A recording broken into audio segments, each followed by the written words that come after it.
So, Andrea, thank you so much for being here today.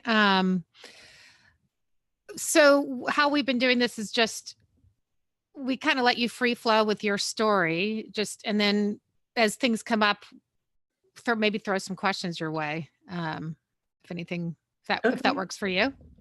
Well, I'm glad to be here. Thanks for inviting me. Welcome. And congratulations on this new baby that you have. Yes. Yes. Thank you. It's our second baby together, Louise. Screen truck being the first. Yeah. Right. So right. true. You guys are good at that. And so is there a particular chapter of the primal wound that you guys are focusing on right now? We just we just talked about it. Which makes me think maybe we should involve our guests in the book. But right now we're just here to talk about your story and like how it came about, your adoption. Sure. Okay. So I was born in 1967, and as you may know, closed adoption was the norm back then. And my adoptive parents are pretty liberal and forward thinking. So I always knew that I was adopted. It was never a surprise. But I also never knew anything about my genetic or biological origins, which didn't really cross my radar too much until I was in my second year of college, and I got really, really sick, and it was sort of mysterious sickness. And it took a while to diagnose.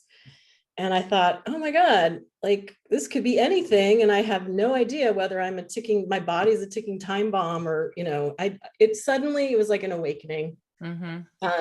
It turned out to be a hereditary disease that it's a systemic inflammatory arthritis that took a long time to diagnose, but it was what launched me into thinking about like, well, maybe being adopted actually does matter.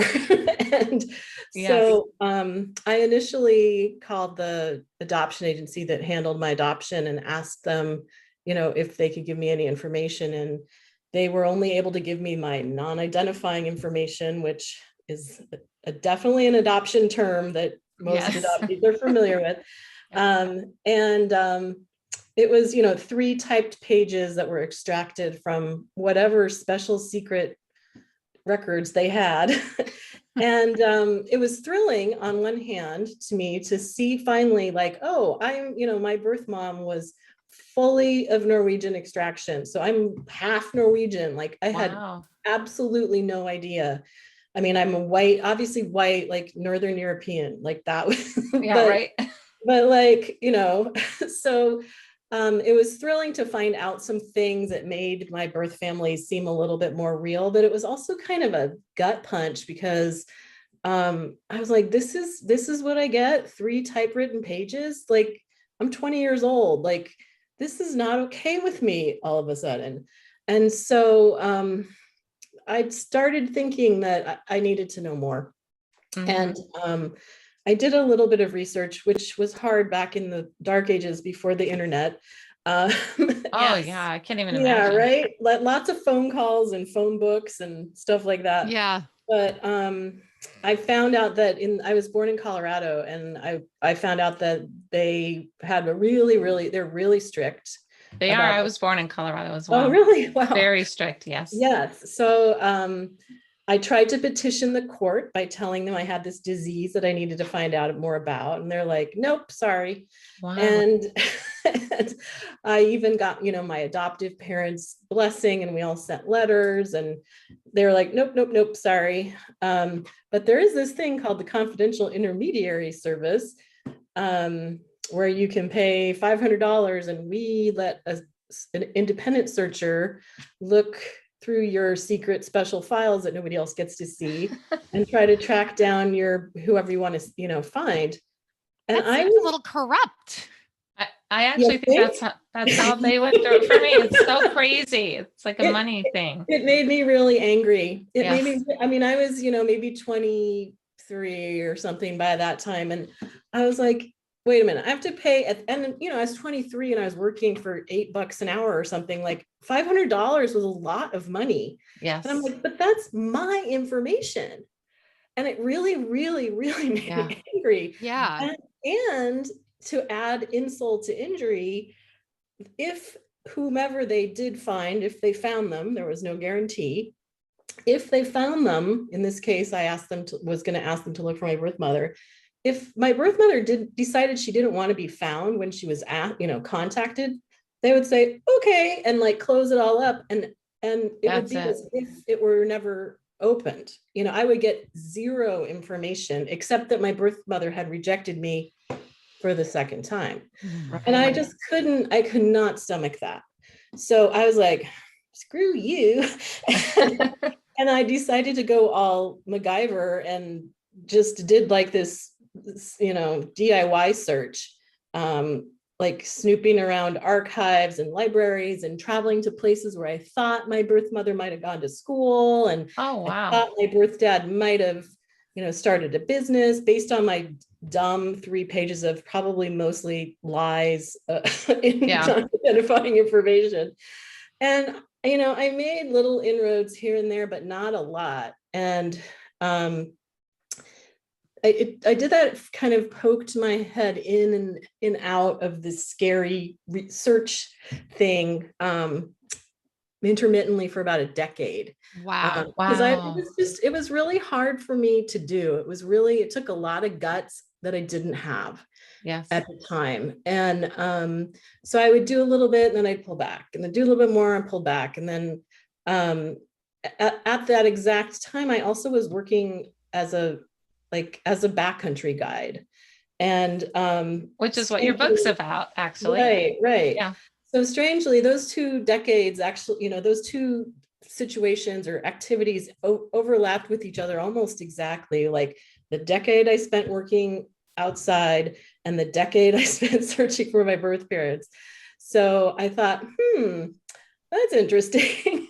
And I ended up writing a book about it. But to go back to my adoption story, was after 10 years of me realizing like, okay, I can't do this on my own. They've really, crossed all their T's and dotted all their I's, and I can't find anything.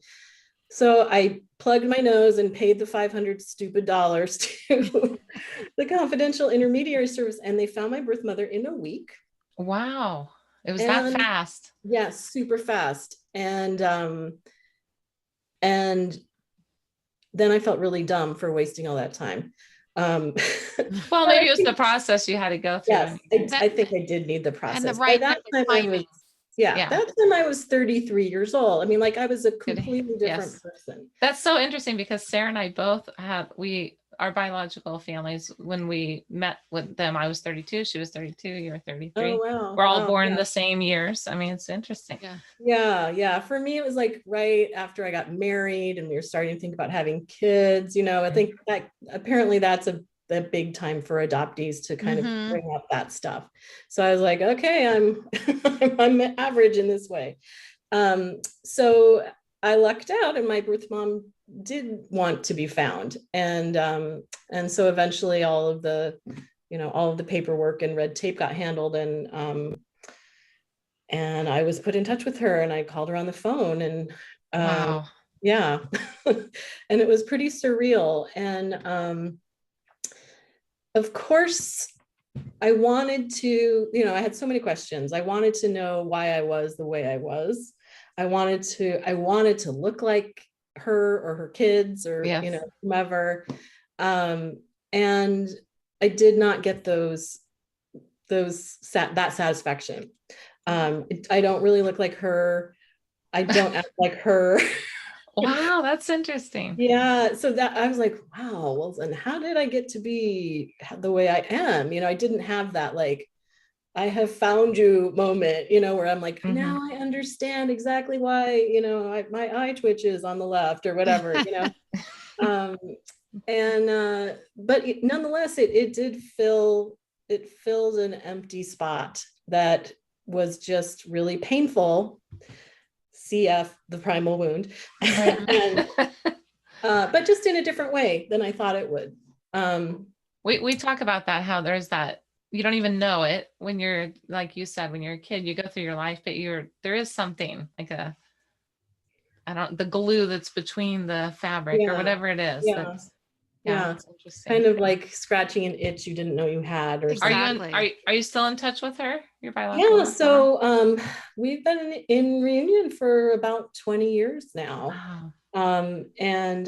I feel really lucky because I hear that that reunions don't often last past about 8 or 10 years, just because Yeah. it's unnavigated territory. We don't have a word for who these people are in our lives, our relationship. We have to like forge all that ourselves. It's a ton of work. You know that if it sounds like you've done it. Yes. A lot of work, and it's really painful work. And there's a certain amount of like tenacity, I think, that it requires on both people's parts. And so, you know, if one person isn't tenacious or isn't interested, then it will fall away. And luckily, that hasn't happened for me. Although it might after my book was published. I don't know. We're excited. We're waiting for our books to arrive, and I can't wait to. I'm like, I want to hear the whole. So did your adoptive parents meet your biological mom? Yeah. So let's see, probably less than a year after I first like spoke on the phone with my birth mom. My birth mom and her husband and my half sister flew out to California to meet me and my husband. Like Are they still in Colorado? No, they were in Indiana. Yeah. Okay. Her husband was from Indiana, so they moved to Indiana. And so actually we were living in Davis at the time. And so they came to Davis, and then we drove up to Chico a couple days later. And like I introduced my mom to my mom, and I was like, oh, that's interesting. it was just mind blowing. I was just like, it was really weird. It was just too surreal for me to handle. I was just like, I need to check out. Yes, I would feel the same way. Yeah, it was a lot. And I mean, to their credit, both my mom and my birth mom, you know, knew that it was a big deal for me. Of course they knew it was a big deal for them, but they're like, are you okay with this? Are you sure? You know, and so yeah, they have met. And actually and then I did go on to meet my birth dad a few years That was going to later. be my next question. Mhm. Yeah. And also the circumstances by which you were adopted, why you were given up for adoption. Right. Well, she was 17 or 18. I think she was in her very first year of college when she found out she was pregnant. And I don't really know the whole story, but it sounds to me like her parents decided what she was going to do. Wow. So she went to live in the Florence Crittenden home for unwed mothers in Denver. I know where that is. That's so crazy. And I don't know if it's still there. Yeah, and lived there for, I think it's not there anymore, actually. You know, lived there for 4 or 5 months, and then went to summer school because I was born, well, it's my birthday next week, actually. So I was born at the end of May. So she just like right at the end of the school year, she just went to summer school for the summer and like caught up, and it bop boom, you know, like was back on track with her life.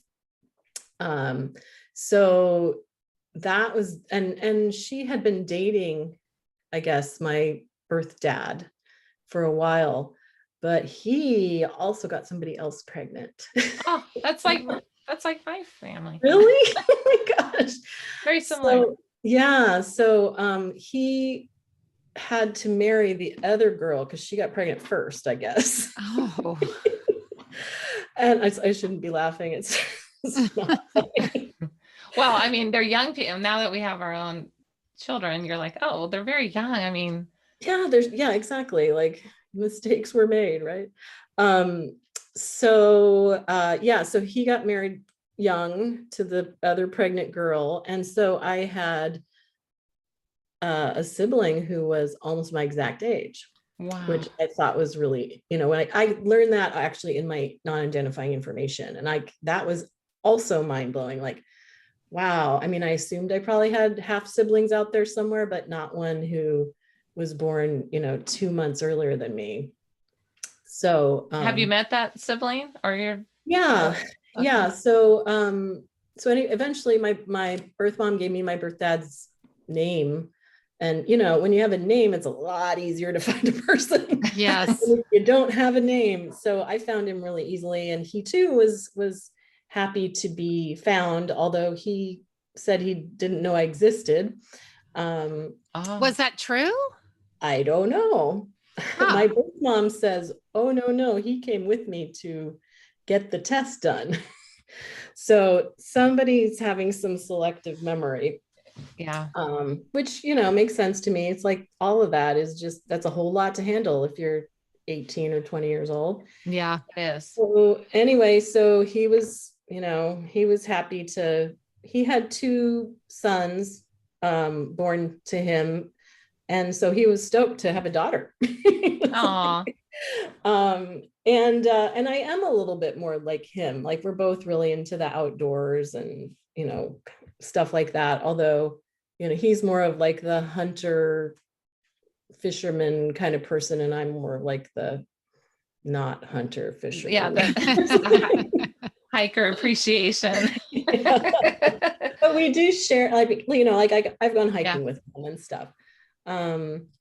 So then I ended up meeting him about a year after I found him. And he like threw a big barbecue with every relative he could find. Wow. So my husband and I think my son was probably 5 at the time. The 3 of us drove up in our little rental car and to his yard, and it was full of more blood relatives than I'd ever seen in my life. Wow. How was that experience? I was probably, I was over 40 by that time, I think. So that was pretty intense. Where did he live? He lived in the same area, as the same area where he grew up and where where they in Colorado? met. Yeah, in northern Colorado. Okay. Yeah. So And was everybody in the family, were they excited to meet you? And how was that? So. Everybody was really nice. And nobody was mean to me or anything, but right. I don't know. I don't know how they really felt. Right. But, it was really good to meet them and stuff.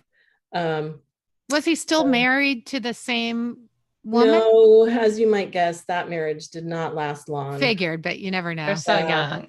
Yeah. So he had another, so then he got married not too much after that and had a second boy. So the boys are half brothers too. They're half brothers. Yeah. Yeah. And do you keep up with either, were you an only child growing up? No, actually I have 2 brothers who are younger than me, and one is adopted and one is not adopted. Oh, that's interesting too. Yeah. So the brother who was the closest in age to me was adopted. So my parents were like having trouble getting pregnant, and so they adopted some kids, and then they got pregnant. Boom. Yeah, That's what happened to my parents. Yeah. But my mom got pregnant with twins when my brother was 5 months old. So oh my gosh. Wow. Suddenly there were 4 when there'd only ever meant to be 2. Wow. That happens a lot that we're finding. It's interesting. Yeah. How so your biological brothers, how are those relationships? My birth mom has 2 kids besides me, and one is a girl and one is a boy, although we're all grown up now, so we're men and women, I guess. But right. So Erin, my sister, is she's a good 11 years younger than I am, but she and I are pretty close. Oh, we really enjoy each other. My half brother Mike, her brother, is a couple years younger, and he's plenty kind and stuff, but we don't really, we don't like keep up or anything. He invited me to his wedding and stuff, like, so I'm in their family, but we don't like, hang out and chat and stuff. And I would say the same thing is kind of true for my birth dad's sons, that like, we're friendly, but we don't like seek each other's company out. Yes. Yeah. Yeah. Well, it's like meeting, yes, they're your siblings, but they're new people in your life. Like if you're going to bond or Yeah. Yeah. that's so, And, and like, I just was barging into their life, like, I'm like, hi, I'm here, yes. like, so We've talked about that, Sarah and I, because I did not find my biological father's side, but I know a lot about them because now you can look things up. mm, And I'm like, I don't think they know I exist either because he got someone else pregnant, married that person. I have no idea what his life is. But it's like, wow. hi, I'm here. Right. The And whole different ball game. especially like, okay, so even if the birth parent is really interested in meeting me, you, Yes. that doesn't mean their kids are Right. I mean, necessarily, or maybe they think they are, and then they're like, wait a minute, I feel usurped, or, so it's, the whole thing is very complex. And as I said before, like, there's no map for how you're supposed to do this. We don't have any idea, any precedent set for like, what is this person supposed to be to me? How am I supposed to, behave with them? How close am I supposed to be? How not close am I supposed to be? Like, what should I expect? What can I expect? What do I expect? Like, what do I really want? Like, it's a whole lot of self-study that has to happen, I think, in order to really, get any kind of handle on it. And then that's only your half, right? Well, and it's not even half. It's like there's this whole constellation of people, right? it affects so many people. Sarah and I have talked about that on the show. It's the adoption. I think most people don't know that. They think, oh, it's these two people put together, everybody's happy in a family. There's really a big spreading thing that goes with it. Yeah. A network and a web and yeah. So like, for example, I went to, my sister, my half sister, who I call my sister because she's my only sister. Otherwise I have brothers. She invited me to her wedding, and she even like asked me to write a poem and read it at her wedding, which was a huge honor, And so I'm at the, what's it called? The rehearsal dinner. Yeah. And, having a drink at the bar after the rehearsal dinner and chatting with all these people I don't know. And talking with my half brother, and, just drinking a beer together or something. And one of his buddies from college shows up, and he's chatting with me. And so after like a half an hour, the guy says, oh, so how do you two know each other? and my half brother and I just look at each other, and I was just like, why don't you handle this one? Because like, some things you don't know what you want you to say or not say. Yeah. Right. I'm like, that's not my story to tell, like a lot of it is my story to tell, but he gets to decide how he wants to introduce me, And so he said, well, this is my half sister. My mom had a baby when she was 18. And the guy was, he tried to handle it really well. He was like, oh, well, nice to meet you, blah, blah, blah, blah, blah. And then I pretty quickly excused myself and went off to bed or something. And I heard, as I trotted back down the hallway, are you serious, dude? I thought she was like your babysitter or something. So, it's just like, it's ongoing, it's probably not ever going to end. There's always going to be some new facet that has not been explored before. Oh, for sure. In your adopted, so you have your brother was also adopted. How did he find his biological family? How did he fare up in life? He did not find his bio fam. He did not want to. And we talked about it a couple times because I was pretty, in the thick of all of that. And he's just like, I don't want to go looking for them. Like, they don't want to know me. Why should I want to know them? Like, he was, like, that was his stance, like, just very defensive. And he was gay. And so I think he had extra skin in the game in terms of like acceptance, being triply rejected, or, And, so I was like, fair enough. I get it. I get the whole not wanting to be rejected again. It's terrifying. But he, because of that, he never had any health history. And he actually died young. I mean, he I'm sorry. died a few years ago when he was only 45 years old of an apparent heart problem. Like a genetic. Well, who knows? Like, right. But it's just sort of like, wow, well, that's more fodder for food for thought in terms of how important it is to allow people that kind of information. And even if you don't want to know people, there's the whole thing. You can't have any information. In Colorado, it's the same thing. You can't just know facts about your health, about your background, like an intake form. It's the most interesting thing. Right. And I don't know if you found that some of your non-identifying information was not even true. Yeah. But that's what happened to me, and I have no idea who did that sleight of hand, whether it was the social workers or just my birth mom just didn't know stuff and made stuff up, or her dad deliberately, made stuff up to keep people off the.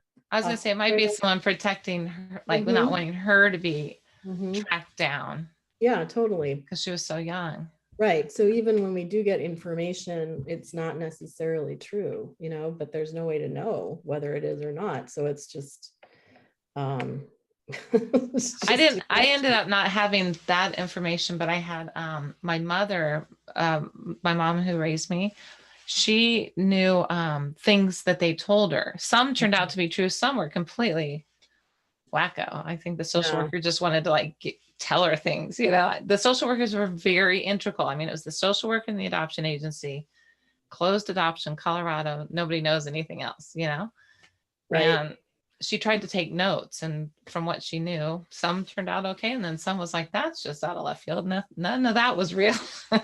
Yeah.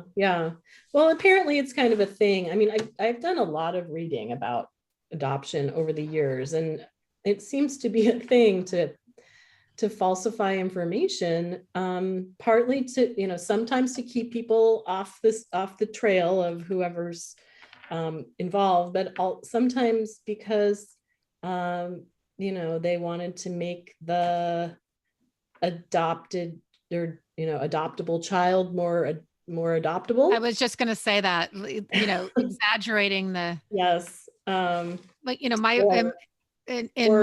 non-identifying, it said, athletic and Which you are. Well, no, about both of my biological parents. I'm not so sure. Right. Or they make it, or they, conversely, they would tell the adoptive parents and or the adopted kid, oh, well, your mother was indigent and so she couldn't take care of you, and implying that she's just a bad person somehow, and so that's a lot. When that's not true, and there's lots and lots of documentation of that. I don't know if you all know of Gabrielle Glazer's recently published book called American Baby.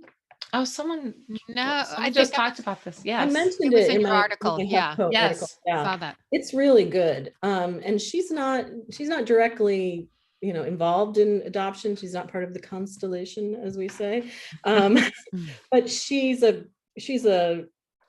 journalist. And so she did, very good journalism, investigative journalism and reporting about about that trend of the baby scoop in the 50s, especially, where they would tell the adopting parents what they thought they wanted to hear, and they would tell they would falsify stuff just to make their jobs more streamlined, I think. Everyone's happy at the end. Oh, this is happening. This is happening. This is who the baby is. It's very controlled. So, that may be our next book along with yours. Yes.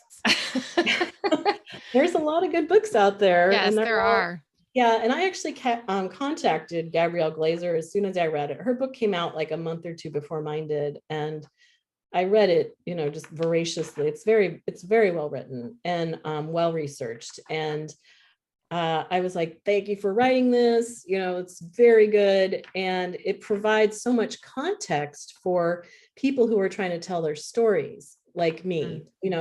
So I'm like, lucky for me, like your book came out right before mine is going to, and it provides all of the sort of socio-political context for this, one person's story. Yes. That I'm telling. How did the Huffington Post article come about? Well, I was working with another writer trying to keep ourselves accountable in leading up to our book publication dates. So we had this little schedule that we like kept each other accountable to every day. And she was like, hey, I got a piece in the Huffington Post. And I'm like, that's great. We were cheering each other on. And then I said, hey, would you mind giving me that editor's contact info? And she did. And she even like wrote to her for me and said like, hey, I'm going to send this woman your way. And I pitched her an article that was originally it was about the Super Bowl commercial that Toyota did. I don't know if you saw that, but it was about this little girl who was adopted from Russia, I think, who had to she had some sort of condition where she had to have her legs amputated almost immediately after she was adopted. And then of course she became a Paralympic champion swimmer, because all adoptees must be exceptional. Right. I was going to say that. We're either trash or we're exceptional, right? There's no just like being a regular. I was trash. Louise was exceptional. That's not true. And yet you're friends. Look at that. Yeah. So because we're both just pretty normal. Yeah, right. I mean, we're all just humans, right? So I was pretty incensed at that commercial. And how it was just so blatantly perpetuating the trope of like the adoption savior myth that just drives me out of my mind, and of the exceptionalism myth too. Like, well, if you're, you got to be special because you started out as trash or right. whatever. Yeah. And I also could not figure out what in the heck it had to do with cars. Anyway, so I pitched it to her, and she got back to me right away, which I really was not expecting. But it turned out that she's an adoptive mom. Like, I just lucked out. I totally lucked out. And she's like, yes, we need to get this out there. This whole myth of the savior is such crap. Like, more people need to know about this. Please, write the article. And so I just got really lucky in terms of like right place, right time kind of thing. But then like the ball got dropped a little bit. And so the part about the Super Bowl didn't make it into the piece, because by that time it was like April and it was no longer topical, Yeah. It was a very good piece, and it drew my brother and I closer, because my brother's not adopted and he's 5 years older, and we don't really talk about me being adopted that much. It's just not really talked about. And I told him about the podcast Sarah and I were doing, and then he sent it to me. It's kind of his way of like, he didn't really talk to me about the podcast much. He just kind of, that's what she's up to now. We've already owned an ice cream truck. Like, he thinks Sarah and I are always up to something, which we are. But then all of a sudden, like, he went home, and he's a quiet guy. He's not the kind of guy that like engage in this big, he'll never be on the show type of thing. And he sent me the article and said, I just read this article today that came out. It was excellent. It gave me a new perspective on you. Yay. And I was like, and I sent it to Sarah, and we both were like, what a great article. Right when we were talking about doing this, it was like, oh, really? Yeah, wow. It was very cool. big. Mm-hmm. So we were excited to meet you, because it was a big collaboration on our, you were kind of timely for us. Yeah, because I quoted Nancy Verrier, or yes, Verrier or Verrier. I don't know. We never know. I have probably mispronounced it. I said Verrier, or Verrier, I think I said. Verrier. That's the first thing Sarah said is, look what the book is she's quoting. And we were starting this whole thing, and we're like, it was just uncanny.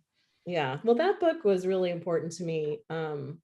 I think I read it when I was first starting to search and kind of having my awakening, like, oh yeah, this is actually kind of a big deal. And it just resonated so deeply with me. And so then when I was looking to get blurbs for my book, oh my gosh, what a terrifying and intimidating thing to do, right? So my press was like, you gotta get blurbs for your book. I'm like, ah. And I just emailed her and she said yes. Oh, And so Nancy Verrier or Verrier, we need to find that out, Nancy, sorry, blurbed my book for me. that's And fantastic. yeah, We just- had talked about trying to get her on here. well, she might do it. She's, she's That still would be quite, at the end of the book to At the have end of the her book, on. to have her Oh, on. yeah. She was very responsive, and yeah, and she wrote me a really nice blurb. So That's fantastic. yeah. And she's still thinking about that stuff, it's still an important topic to her. And well, I had the book for a little bit, and actually, Sarah's the reason I read it, because I had it. I can't remember why I had it. Someone told me to get it, and then I didn't really want to know about it. I'm like one of those people, I don't really want to know about it, actually. And my biological family found me. I didn't find them. And then the book was there, and Sarah was like into it. And we talked about doing a podcast. I'm like, I've got to read this book. And now I'm like, how did I not ever read this book? It's very important. yeah, it is Really important, is. but it's gut wrenching. I mean, you kind of have to be ready for it. You have to be there for it. And it's not easy, No. it's not easy. It's not easy to read. I wouldn't have been ready for it much earlier in my life. Like there's a reason it's now for us. Yeah. Like you read it when you're ready. And we may be hitting you up for her email, Andrea. Well, it's pretty easy to find, so I don't think she would feel too betrayed. I just totally cold called her, or cold emailed her, or whatever. I was just like, yeah. But one of my friends who I worked with ages ago emailed me after the Huffington Post piece and said, oh yeah, my mom gave me that book a while ago and I never read it. And, maybe I should. I'm like, it's not for everyone, like some people probably will do better not knowing that stuff. Yes. My mom is reading it. My adopted mom, my biological mom died in 2009. But my mom is reading it and she said, well, it's not as hard as I thought it would be. I'm like, okay. Yeah, I don't think my mom has read that book. I did give her 20 Things Adopted Kids Wish Their Adoptive Parents Knew. Do you know that book? I've heard of that book. I've never read that either, by the way. Okay. And it's for parents. It's for adoptive parents. Yeah. But I don't think it was published until I was an adult. And I gave my adoptive mom a copy of it a couple of years ago, and she's like, "Oh, that's good to know." I was like, "Wish I'd known back then." Yeah, I really wish that and that's pretty much maybe the thrust of that article is that people need to be aware of the fact that there are these considerations to be made when people are being adopted, and it should be mandatory that they understand these things, that they're made to read these things. My parents were not made to read anything about we were just like, here's the baby. Yeah. And I was complaining about it to somebody recently, and she's like, there's a lot more literature out there now. You can go out and find it, which is great, but it's still not part of the protocol. Like people aren't required to know this stuff still. That's interesting. We talked about that. We wondered how it was now. I think, and this was an adoptive parent that I was talking to, and I was just like, are you serious? Like, oh my God. My mom just recently passed, and the thing that we did, like, she didn't have any of this or these books, and we watched Juno together. That was like it was hard for my mom to even watch those movies. Like, I remember when we watched it and she's like, she loved knowing the perspective of Juno giving up her baby. And it was weird I still remember it. It was like 2 years before she passed, we sat down and watched Juno together. And it was a really hard thing, actually, which seems that because we didn't talk about these things. We talked about me being adopted and I always knew, but. Also, I think certainly in my experience, whether or not this was what I picked up on or if this is real, but I always felt like, well, I can't do anything that might hurt my mom's feelings. Yes. So therefore we can't talk about this, or it's too hard on her, or, always tossing aside what I felt, because absolutely. That's me too. So common for adopted people. Like, don't want to rock the boat. Exactly. Who knows what might happen to you? Sarah and I are here rocking the boat. Yeah, I've been rocking the boat for a while too. It's not comfortable. It's, but it just seems so important. So I'm really glad that you all have decided to do this. We're in the boat with you now. Yeah. So glad that you boat members. Yeah. I'm so glad that how, the kismet of that article coming and you said yes to being on the show. Thank you so much. My pleasure. Gosh. Yeah. Thanks for asking me. It was, that was a lot of kismet came from that article, and getting onto podcast was one of my goals. So, well, there you go. There. And congrats on your book. Congratulations. Yeah, I'll be interested to hear what you think. I hope you like it. It's, I'm sure we will. We're going to love it, and we're going to post it and share it. Yeah, I've gotten a lot of great feedback from people, even people who aren't, touched by adoption, that it's just it's a page turner. All right, good for you. Yay! Yay! All right, adoption a page turner. Yeah. Thank you so much, Andrea. It was so great talking. Wonderful. To you. You're very welcome. And thank you. It's been great to meet you. And I hope we can, keep in touch. And absolutely. We will keep in touch with what each other's doing. Oh, well, absolutely. Definitely. Yes. Absolutely. Great. Thank you. Okay. All right. Take care. Talk soon. Bye. Bye. Bye. Oops.